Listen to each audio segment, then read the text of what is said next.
Dios les bendiga y gracias por escuchar Enamorándonos de la Palabra. Mi nombre es David Lebrón y soy su anfitrión y hermano en Cristo. Estamos muy contentos de poder compartir el Nuevo Testamento con todos ustedes. Nuestra meta es poder leer todo el Nuevo Testamento en 3 meses, mientras que dedicaremos un cuarto mes para comentar acerca de algún versículo de cada uno de los libros del Nuevo Testamento. Les aviso que no estaremos leyendo los libros en el orden en que aparecen en el canon bíblico. Sin embargo, creo que el orden en que lo leeremos será muy productivo, eficaz y edificante. En este día estaremos leyendo los capítulos 9, 10 y 11 de la Epístola a los Romanos. La palabra de Dios se lee en el nombre del Padre, del Hijo y del Espíritu Santo. Amén. Romanos capítulo 9. La elección de Israel. Verdad digo en Cristo, no miento, y mi conciencia me da testimonio en el Espíritu Santo, que tengo gran tristeza y continuo dolor en mi corazón, porque deseara yo mismo ser anatema, separado de Cristo, por amor a mis hermanos, los que son mis parientes, según la carne, que son israelitas, de los cuales son la adopción, la gloria, el pacto, la promulgación de la ley, el culto y las promesas, de quienes son los patriarcas, y de los cuales, según la carne, vino Cristo, el cual es Dios sobre todas las cosas, bendito por los siglos. Amén. No que la palabra de Dios haya fallado, porque no todos los que descienden de Israel son israelitas, ni por ser descendientes de Abraham son todos hijos, sino en Isaac te será llamada descendencia. Esto es, no los que son hijos según la carne son los hijos de Dios, sino que los que son hijos según la promesa son contados como descendientes. Porque la palabra de la promesa es esta: por este tiempo vendré y Sara tendrá un hijo. Y no solo esto, sino también cuando Rebeca concibió de uno, de Isaac nuestro padre, pues no habían aún nacido, ni habían hecho aún ni bien ni mal, para que el propósito de Dios conforme a la elección permaneciese, no por las obras, sino por el que llama. Se le dijo: el mayor servirá al menor. Como está escrito: a Jacob amé, mas a Esaú aborrecí. ¿Qué pues diremos? ¿Que hay injusticia en Dios? En ninguna manera. Pues a Moisés dice: tendré misericordia del que yo tenga misericordia, y me compadeceré del que yo me compadezca. Así que no depende del que quiere, ni del que corre, sino de Dios que tiene misericordia. Porque la Escritura dice a Faraón: para esto mismo te he levantado, para mostrar en ti mi poder, y para que mi nombre sea anunciado por toda la tierra. De manera que de quien quiere, tiene misericordia, y al que quiere endurecer, endurece. Pero me dirás: ¿por qué pues inculpa? Porque ¿quién ha resistido a su voluntad? Mas antes, oh hombre, ¿quién eres tú para que te alterques con Dios? Dirá el vaso de barro al que lo formó: ¿por qué me has hecho así? ¿O no tiene potestad el alfarero sobre el barro para hacer de la misma masa un vaso para honra y otro para deshonra? ¿Y qué si Dios, queriendo mostrar su ira y hacer notorio su poder, soportó con mucha paciencia los vasos de la ira preparados para destrucción? Y para hacer notorias las riquezas de su gloria, las mostró para con los vasos de misericordia que Él preparó de antemano para gloria, a los cuales también ha llamado, esto es, a nosotros, no solo de los judíos, sino también de los gentiles. Como también en Oseas dice: llamaré pueblo mío al que no era mi pueblo, y a la no amada, amada. Y en el lugar donde se les dijo: vosotros no sois pueblo mío, allí serán llamados hijos del Dios viviente. También Isaías clama tocante a Israel: si fuera el número de los hijos de Israel como la arena del mar, tan solo el remanente será salvo. Porque el Señor ejecutará su sentencia sobre la tierra en justicia y con prontitud. Y como antes dijo Isaías: si el Señor de los ejércitos no nos hubiera dejado descendencia, como Sodoma habríamos venido a ser, y a Gomorra seríamos semejantes. ¿Qué pues diremos? ¿Que los gentiles que no iban tras la justicia han alcanzado la justicia? Es decir, la justicia que es por fe, mas Israel, que iba tras una ley de justicia, no la alcanzó. ¿Por qué?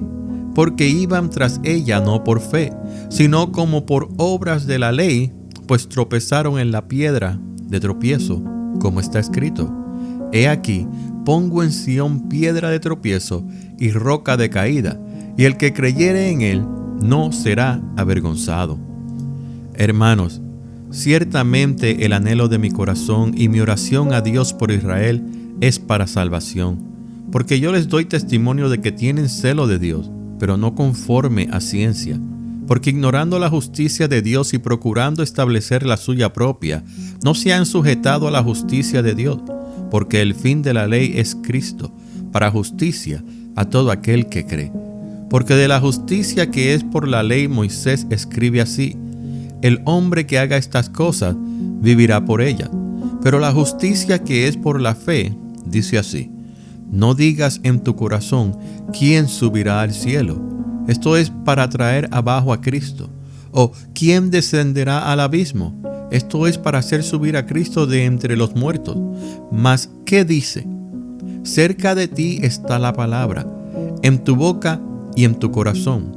Esta es la palabra de fe que predicamos: que si confesares con tu boca que Jesús es el Señor, y creyeres en tu corazón que Dios le levantó de los muertos, serás salvo. Porque con el corazón se cree para justicia, pero con la boca se confiesa para salvación. Pues la Escritura dice: todo aquel que en él creyere no será avergonzado. Porque no hay diferencia entre judío y griego, pues el mismo que es Señor de todos es rico para con todos los que le invocan.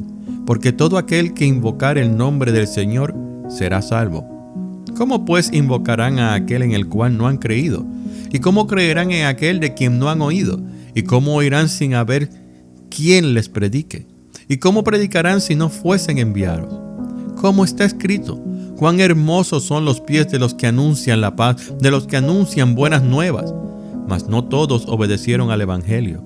Pues Isaías dice: Señor, ¿quién ha creído a nuestro anuncio? Así que la fe es por el oír, y el oír por la palabra de Dios. Pero digo, ¿no han oído? Antes bien, por toda la tierra ha salido la voz de ellos, y hasta los fines de la tierra sus palabras. También digo, ¿no ha conocido esto Israel? Primeramente Moisés dice: yo os provocaré a celos con un pueblo que no es pueblo. Con pueblo insensato os provocaré a ira. E Isaías dice resueltamente: fui hallado de los que no me buscaban. Me manifesté a los que no preguntaban por mí.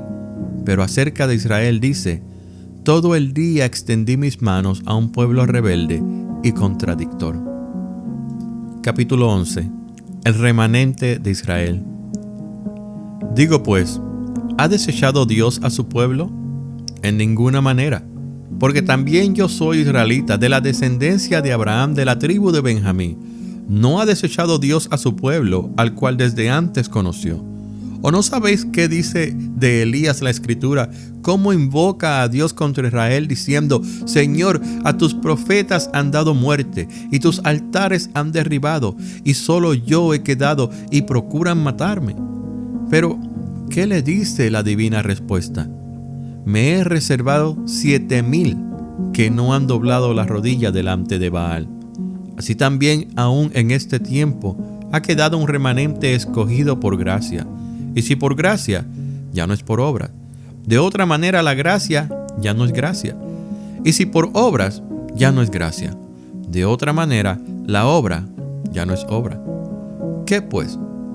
Lo que buscaba Israel no lo ha alcanzado, pero los escogidos sí lo han alcanzado, y los demás fueron endurecidos. Como está escrito: Dios les dio espíritu de estupor, ojos con que no vean, y oídos con que no oigan hasta el día de hoy. Y David dice: sea vuelto su convite en trampa y en red, en tropezadero y en retribución. Sean oscurecidos sus ojos para que no vean, y agóbiales la espalda para siempre. La salvación de los gentiles. Digo pues, ¿han tropezado los de Israel para que cayesen?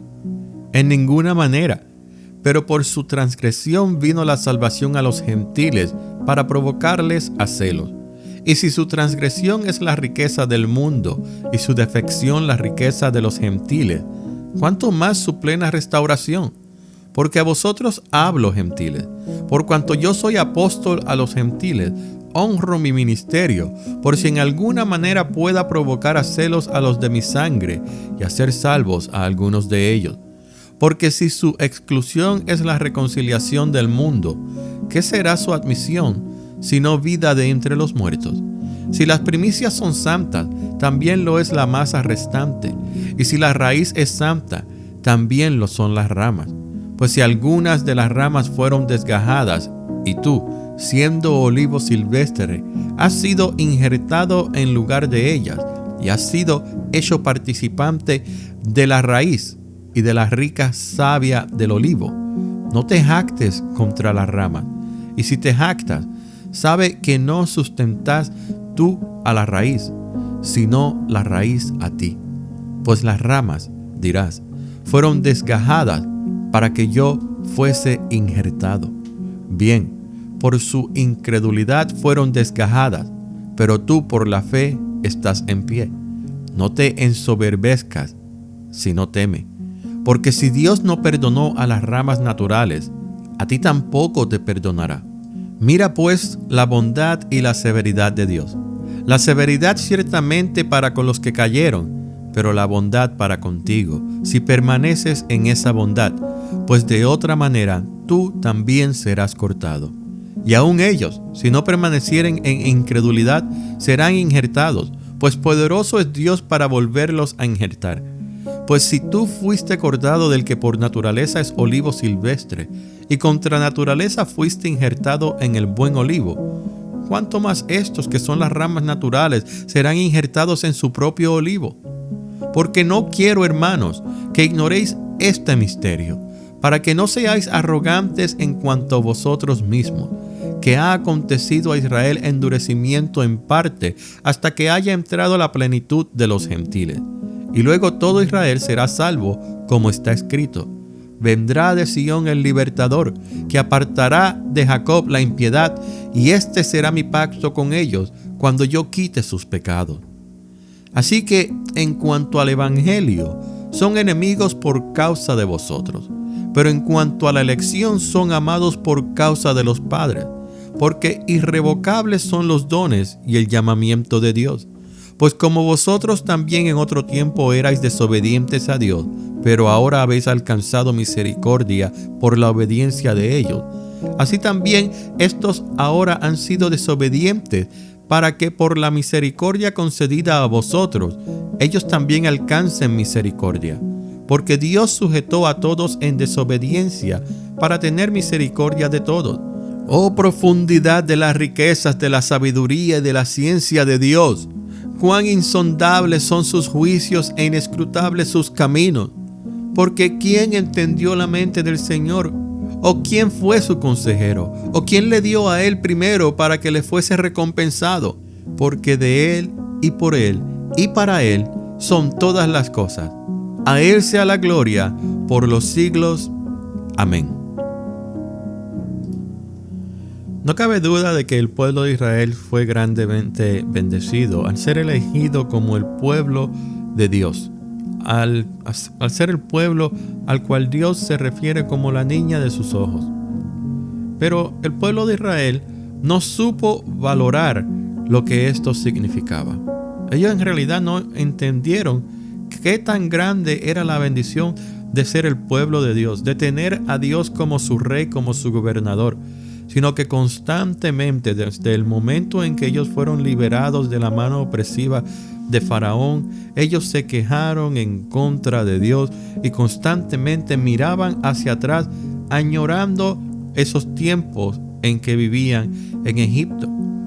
A pesar de la condición de la esclavitud en la que ellos se encontraban, ellos pensaban que su vida ahí era mucho mejor que estar en el desierto, siendo guiados hacia una tierra que le había sido prometida a su padre Abraham. Y constantemente el pueblo de Israel le daba la espalda a Dios. Constantemente, y lo vemos como un gran ejemplo en el libro de los Jueces. Luego, cuando vamos a los libros de los reyes y a los de las crónicas, vemos cómo aún los reyes que Dios había puesto en esos tronos constantemente hacían lo malo delante de Dios. Fueron unos cuantos solamente los que pudieron honrar a Dios, los que pudieron sentarse en el trono de Dios en la tierra y honrarlo apropiadamente. Y cuando Dios Padre envía a su Hijo a caminar entre su pueblo, a mostrarles cómo vivir una vida en santidad y agradable al Padre, ellos lo rechazaron. El pueblo que se venía preparando para cuando llegara el Mesías no lo pudo reconocer y lo rechazaron. Él es la piedra de tropiezo para todo aquel que no cree. Dios realmente conocía al pueblo que Él había elegido. Y Él sabía que este pueblo no iba a dar la talla. Por lo tanto, Dios ya había planeado que Él elegiría un nuevo pueblo. Un pueblo de entre los gentiles. Porque ya aquel que no es judío es gentil. Entonces, Dios abre esa puerta y envía a su Hijo unigénito para que todo aquel que en Él cree no se pierda, mas tenga vida eterna. Y miren que las palabras de Jesús no fueron para que todo israelita que en Él crea, no, sino todo aquel que en Él cree. Y eso nos incluye a nosotros. Y le damos la gloria a Dios por eso, porque no nos merecíamos ser elegidos. Y aquí Pablo le está hablando primero a los judíos, porque el judío, al saber que ellos han sido el pueblo elegido, ellos ya piensan que tienen el cielo ganado. Ellos piensan que ya son salvos y que nada pueden hacer mal para que sean desechados por Dios. Sin embargo, Pablo les ha venido hablando. Les ha hablado de la ley y la relación que la ley tiene con el pecado y cómo el pecado nos lleva a la muerte. Les ha hablado de cómo la ley revela el pecado en cada uno de nosotros. Le está diciendo, no vivan por la ley, vivan por la fe que es dada por gracia. De la misma manera que ese pueblo que ustedes piensan que ustedes son más superior que ellos y que ellos son inferiores a ustedes, de la misma manera que este pueblo ha venido a creer, de la misma manera que este pueblo ha venido a obedecer las leyes que han sido grabadas en sus corazones, de la misma manera que este pueblo ha venido a ser guiado por el Espíritu Santo, esta es la manera en que ustedes tienen que vivir. Y les dice, este es el gran misterio. Porque para el israelita esto era un gran misterio. ¿Cómo es que Dios no eligió a ese pueblo, a los gentiles primeramente, y sin embargo les ha extendido la salvación? Ese es el gran misterio que el judío no entiende. Y Pablo les está tratando de explicar todas estas cosas en esta carta. No crean que ustedes son mejores que los gentiles. No, Dios los tiene en igual estima y quizás a los gentiles los tiene en una estima superior porque ellos verdaderamente han creído. Ellos no se han aferrado a las obras. Ellos se han aferrado a la única obra que verdaderamente satisface mi ira, satisface mis requisitos, satisface mi justicia, que es la obra redentora de mi Hijo en la cruz del Calvario. En Él, este pueblo ha creído. Y ustedes no han creído del todo. Se aferran a la ley. Y no es por la ley que son salvos. Es por su fe en Cristo Jesús. Que son descendientes de Abraham. Sí, de carne y sangre. Pero por medio de la fe no lo estaban siendo. El mensaje de Pablo es muy claro hacia los israelitas. Y es por eso que Pablo les da el ejemplo de Elías. En un momento dado, Elías pensó que era el único profeta en toda la tierra. Y el Señor le dice: tranquilo, yo me he reservado a 7,000 hombres que no han doblado la rodilla delante de Baal. Es decir, Elías en un momento pensó que él era el único justo delante de Dios en ese pueblo. Y el Señor le dice: tú no eres el único justo. Hay 7,000 con el mismo corazón que tú. Hay 7,000 que no se doblan la rodilla ante esas imágenes y esos dioses falsos. Hay 7,000 que aún me sirven fielmente. Y eso es lo que Dios busca en cada uno de nosotros. Que permanezcamos firmes, que no doblemos rodillas delante de ningún ídolo, sino que lo pongamos a Él primero que todas las cosas, por encima de todas las cosas de nuestra vida, y que realmente nos entreguemos a Él en espíritu y en verdad. Esta ha sido la lectura del día de hoy. El día de mañana estaremos leyendo los capítulos 12 y 13 de la epístola a los Romanos. Hasta entonces, que Dios le continúe bendiciendo.